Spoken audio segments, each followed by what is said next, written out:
안녕하세요. 헌터입니다. 오늘 분석해볼 기업은 SK이노베이션입니다. 주봉으로 보시게 되면 고점 대비해서 엄청 오랫동안 지금 조정을 받고 있습니다. 지금 3년 반째 하락이 진행이 되고 있고요. 물론 중간에 반등하는 구간이 일부 있긴 하지만 전반적인 큰 흐름에서는 계속해서 하락이 진행이 되고 있습니다. 고점 대비해서 벌써 3분의 1 토막이 더 난 상황에서 지금 10만 원 초반대까지 떨어졌단 말이죠. 그래서 얼마 전에도 이제 반등이 좀 나와줄 만하면 떨어지고 나와줄 만하면 떨어지고 요런 이제 녹록지 못한 흐름이 계속해서 이어지고 있는데, 이런 상황에서 앞으로 주가가 어떤 흐름으로 좀 이어갈지, 그리고 이제 본격적인 반등은 언제쯤 나와줄 수 있을지 이제 향후 주가의 흐름 좀 예측을 해보도록 하겠고요. 이제 보유자분들 대응이 중요하겠습니다. 앞으로 목표가 우리 어디까지 설정하면서 투자 기간 어떤 식으로 설정해서 대응해 나가야 될지, 그리고 지금은 이제 대부분 물려 계시는 구간인 만큼 이제 물타기가 중요하겠죠. 앞으로 평단 관리 어떤 식으로 진행을 해야 되겠으며, 이제 신규 진입 관점에서도 충분히 좀 들어갈 만한 저가 매수로 들어갈 만한 괜찮은 구간일지까지 같이 알아보도록 하겠습니다. 이어서 수급 상황 보시겠습니다. 한 달 기준으로 개인과 기관이 팔았고요. 외국인이 샀습니다. 다만 최근에는 이제 개인과 외국인의 스탠스의 변화가 좀 생겼죠. 개인은 이제 매도세에서 매수세로 전환을 한지 오래됐고요. 외국인도 마찬가지로 이제 매도가 훨씬 더 강한 최근의 모습을 보여주고 있습니다. 그래서 최근의 하락은 어쨌든 외국인과 기관의 쌍끌이 매도가 이끌고 있다, 이렇게 설명할 수 있겠고요. 이어서 공매도 관련해서는 여전히 금지가 됐기 때문에 분석은 넘어가도록 하겠고, 바로 재무제표 분석 시작해 보도록 하겠습니다. 2019년도 매출부터 보시겠습니다. 49조, 34조 한번 크게 떨군 이후에 다시 반등합니다. 46조, 78조, 77조. 그래서 작년엔 좀 쉬어갔고요. 올해도 거의 비슷한 수준으로 계속 쉬어가는 분위기입니다. 그래서 최근 3개년도는 매출에 큰 변화는 없어 보입니다. 다만 내년부터의 좀 유의미한 반등이 있을 것으로 보여지고 있고요. 영업이익 보도록 하겠습니다. 과거 1조대에서 마이너스 2조 4천까지 크게 한번 떨어졌다가 다시 반등을 합니다. 1조 7천, 3조 9천, 1조 2천. 올라가다가 작년에 또 크게 떨어지면서 뭐 거의 3분의 1 토막이 더 났고요. 그리고 올해는 전년 대비해서 2배 좀 안 되게 좀 크게 올라가는 모습은 그래도 괜찮아 보입니다. 그리고 향후에도 큰 폭의 상승은 이어질 것으로 예상이 나오고 있고요. 단기 순이익도 보시게 되면 전년 대비 올해는 좀 비슷한 수준, 그리고 본격적인 반등 내년부터 이렇게 진행이 될 것 같습니다. 그래서 어쨌든 전반적인 실적은 올해부터 반등이 좀 이어지는 모습이고요. 분기별로 전년 대비 우리 영업이익만 한번 비교해 보겠습니다. 먼저 1분기는 3천대에서 5천대. 그래서 굉장히 좋은 흐름 이어갔던 1분기 실적이고요. 2분기는 마이너스 2천에서 3천 흑자 전환하면서 역시나 큰 폭의 상승이 이어집니다. 3분기는 이제 다만 좀 전년 대비 눌리는 모습이에요. 1조 3천대에서 5천대까지 눌리는 모습이고, 다시 4분기부터 올라가죠. 마이너스 1000에서 6000 흑자 전환까지. 그래서 어쨌든 뭐 전반적인 연간으로 봤을 때는 뭐 실적은 크게 좀 올라가는 모습이고, 3분기 분기별로는 3분기만 좀 쉬어갈 수 있겠다, 이렇게 우리가 볼 수 있겠습니다. 물론 예상치긴 하지만요. 이어서 부채 비율 보도록 하겠습니다. 과거 100 초반대에서 좀 올라갔습니다. 140, 150, 180까지 올라갔고요. 작년에 조금 떨어졌다가 다시 180 진입을 했습니다. 그래서 최근에는 이제 부채 부담이 좀 생긴 상황이고, 이제 향후에도 거의 비슷한 흐름은 유지가 될 것으로 보여지고 있습니다. 그래서 부채 부담 좀 있는 상황이고요. 이어서 ROE 보도록 하겠습니다. 과거 마이너스 기록을 했었고 1, 8까지 올라가서 양호한 수치까지는 그래도 기록을 했으나 다시 꺾이면서 1, 2 유지가 되고 있습니다. 그래서 뭐 작년도 그렇고 올해도 그렇고 어쨌든 수익성이 굉장히 지금 좋지 못한 상황이고, 내년도 뭐 그렇게 아주 좋다고 보기는 좀 힘든 수치죠. 그래서 뭐 적어도 좀 시간은 좀 걸릴 것 같습니다. 수익성이 개선이 되기까지는요. 그래서 두 자릿수는 조금 당분간은 힘들 것 같다 보여지고 있고요. EPS 보도록 하겠습니다. 뭐 마찬가지로 재작년에 크게 좋아졌다가 작년에 눌렸다 올해 개선이 되는 모습입니다. 그리고 배당금은 과거에 하지 못했지만 올해는 3,500원 일단 예상치가 나오고 있습니다. 만일 이대로 배당을 하게 된다면 현재 종가 기준으로 계산했을 때 연간 배당 수익률은 약 3.33% 나오고 있습니다. 그래서 배당 이대로 하게 되면 괜찮을 것으로 보여지고 있고, 마지막으로 현재 PER 21.8배, PBR 0.4배 나오고 있습니다. 그리고 현재 주가 밸류에이션 상황은요, 지금은 이제 다시 저평가 구간으로 진입을 했습니다. 그래서 약간의 저평가 받고 있다, 약간 싼 구간이다 정도로 보시면 될 것 같습니다. 자, 이어서 동사 관련 이슈 한번 살펴보도록 하겠습니다. 이제 최근에 합병이 가장 좀 큰 이슈가 되고 있습니다. 이제 두산도 마찬가지로 계속 뗐다 붙였다를 반복을 해주고 있고요. 자회사 관련해서 이런 것들이 지금 뭐 소액주주의 좀 가치를 좀 훼손하는 지금 안 좋은 욕을 좀 많이 먹고 있죠. 그래서 뭐 물론 두산만큼은 아니지만 SK도 최근에 욕을 많이 먹고 있습니다. 자, 어쨌든 좀 살펴보게 되면요. SK 이노베이션에게는 어쨌든 호재예요. 이번 합병은.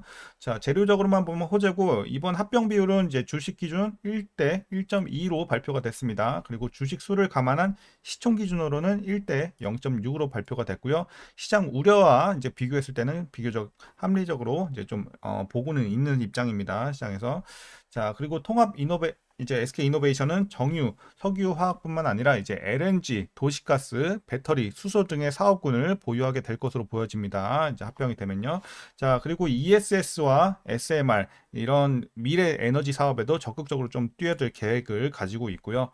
기존의 정유, 석유화학 중심이던 SK 이노베이션이 매년 1조에서 2조 원에 달하는 영업이익을 내는 SK ENS와 합치게 되면 재무적 체력이 탄탄해질 것이라는 예상도 나오고 있습니다.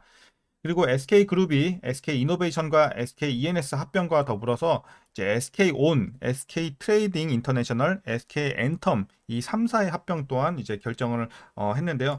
어쨌든 이제 배터리 원자재 트레이딩 시너지 및 실적 조기 정상화를 노리기 위한 것으로 좀 보여지고 있는 행동입니다. 그래서 이렇게 좀 해석이 되고 있고요.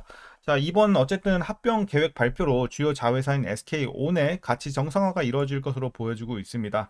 이제 동사에게 아무래도 악화된 재무 상황을 겪는 이 SK온의 가치는 이제 기존에는 사실상 없는 수준으로 봐도 무관할 정도였는데요. 이 모회사 자금 출자, 이 여력 확보 및 SK온 3사 합병을 통해서 실적 조기 정상화는 긍정적으로 좀 보여지고 있습니다.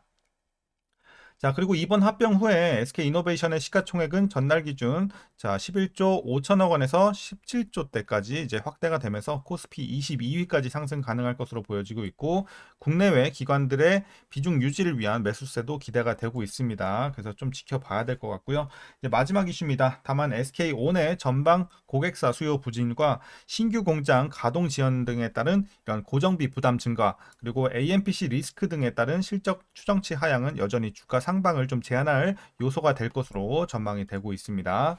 일부 불확실성도 여전히 존재하는 상황입니다.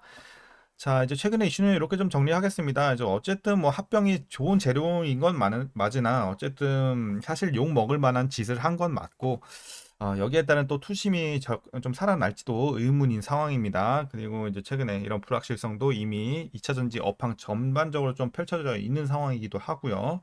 자, 이런 상황에서 이제 여러분들 이제 어떻게 좀 대응해야 될지 이제 마지막으로 투자 전략 설명드리면서 영상 마치도록 하겠습니다.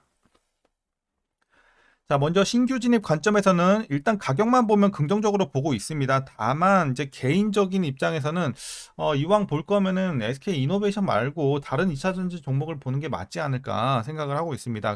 뭐 그래도 이 종목을 꼭 사시겠다 하시는 분들은 뭐 제가 말리진 않겠지만 중장기로 꼭 보셔야 돼요. 당장에 올라갈 만한 지금 모멘텀은 별로 없는 상황이기 때문에 여러분들이 꼭 중장기로 대응하셔야 되고 그런 관점에서는 뭐 들어가셔도 상관은 없지만 이왕이면 그래도 조금 다른 종목이 그래도 불확실성 측면에서는 더 낫지 않을까 저는 개인적으로 이렇게 보고 있습니다. 자, 그래도 이제 뭐 아시겠지만 최근에 그나마 좀 긍정적인 면은 이제 해리스가 지지율이 넘어섰죠. 이제 트럼프를 좀 넘어섰고 그래서 물론 오차 범위도 생각을 해야 되지만 그런 것들을 고려해 봐도 어쨌든 긍정적인 부분은 맞습니다. 그래서 2차 전지에는 그래도 좀 긍정적으로 최근에 다가오고 있긴 하지만 좋은 이슈만 있는 게 또 아니잖아요. 어제는 이제 뭐 테슬라 관련해서 실적 발표가 좀 됐었는데 뭐 2분기 어닝 쇼크가 또 나오면서 2차 전지 또 올라갈 만 하면 또 누르고 올라갈 만 하면 누르는 이런 재료들이 계속 나와주고 있는 상황입니다. 그래서 이런 것들도 지금 계속 생각해야 되는 상황이고요.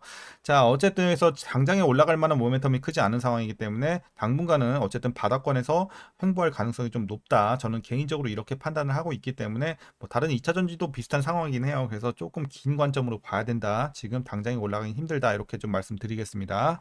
자, 어쨌든 이제 신규 진입을 이렇게 좀 정리하겠고요. 이어서 보유자분들 대응 방법 설명해 드리도록 하겠습니다. 먼저 목표가부터 설정할게요.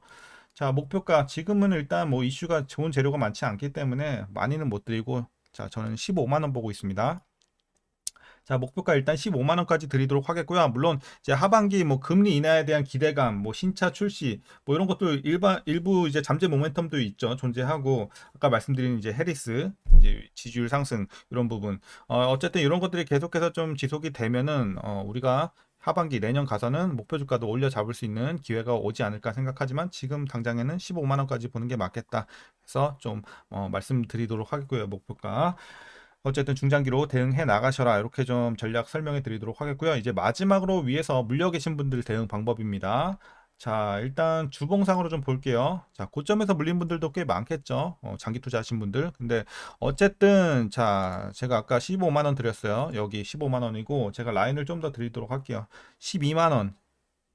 12만 원 하나랑 자, 그리고 이제 요거만 드릴게요. 이렇게 드리고 이제 어떻게 대응하시냐면 이제 고점에서 물리신 분들이 있죠. 오랫동안 가지고 계시면서 좀 많이 고점에서 물리신 분들은 사실 이제 15만 원 밑으로 빼는 게 이상적이긴 한데 15만 원까지 못 빼겠다 하시는 분들은 제가 따로 라인은 안 드릴게요. 그냥 가능하신 구간까지 빼주세요. 가능하신 데까지 최대한 15만 원 근처까지 가능하신 데까지 내려주시고 15만 원 밑으로 맞추는 게 가능하다 하시는 분들은 꼭 지금 맞춰주시고 주가가 많이 내려왔을 때 지금이 기회니까 지금 꼭 평단 관리해 주시고 대응해 나가셔야지 나중에 크게 올랐을 때 여러분들 그때는 물타기 이미 늦습니다. 그래서 여러분들 저평가 구간에서 반등할 때 가장 좋은 구간이라고 항상 말씀을 드리는 겁니다. 그래서 물타기 지금 꼭 이제 해서 평단 관리 15만 원 밑으로 맞춰 주시고 대응해 나가시면 될 것 같고 12만 원 라인은 뭐냐면 여기 밑에 계신 분들은 물타지 말라는 거예요. 12만 원 밑에 평단이 위치해 있다. 그러면은 물려 계시긴 하지만 그냥 이제 계속 보유만 하시라고 말씀드리는 겁니다.